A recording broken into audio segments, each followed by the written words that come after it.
France Info.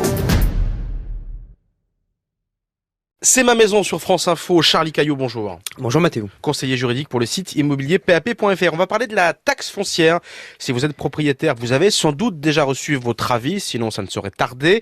Charlie, est-ce que cette taxe foncière qu'il faudra payer avant mi-octobre augmente cette année ? Alors oui, elle augmente pour tous les contribuables concernés puisqu'elle est indexée sur l'inflation et donc elle augmente de 2,2%.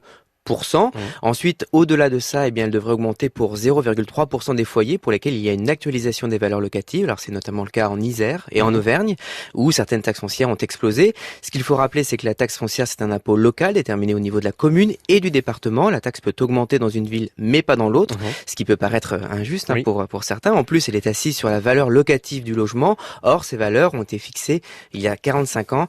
Elles sont bien souvent obsolètes. Expliquez-nous pourquoi. Alors, la valeur locative, c'est le montant estimé par le fisc du loyer annuel que pourrait obtenir le bailleur s'il louait le logement. Le problème, c'est qu'elles n'ont pas été actualisées depuis 1980. Elles sont basses dans les centres-villes qui étaient vieillots à l'époque, mais qui ont été rénovés et où les loyers sont chers maintenant.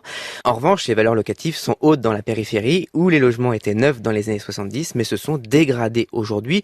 Tout ça pour dire que c'est un impôt qui est mal perçu par les propriétaires, qui craignent en plus de payer les pots cassés de la suppression de la taxe d'habitation. Oui, parce qu'il faut rappeler que la taxe foncière ne concerne bien que les propriétaires. Oui, ce sont les propriétaires et usufruitiers de biens immobiliers qui doivent payer la taxe foncière au fisc. Lorsque le local est loué à un commerçant, on prévoit quasiment systématiquement que le locataire remboursera au propriétaire le montant de la taxe foncière. Et dans les baux d'habitation, le propriétaire peut récupérer une partie de la taxe foncière. C'est la taxe d'enlèvement des ordures ménagères. Et les propriétaires de terrains à bâtir également. Alors oui, les terrains sont également concernés. La taxe foncière est même aggravée pour les propriétaires de terrains à bâtir situés dans une zone tendue. Alors les zones tendues, on commence à savoir ce que c'est. Ce sont les zones dans lesquelles il y a une tension locative, un manque de logement.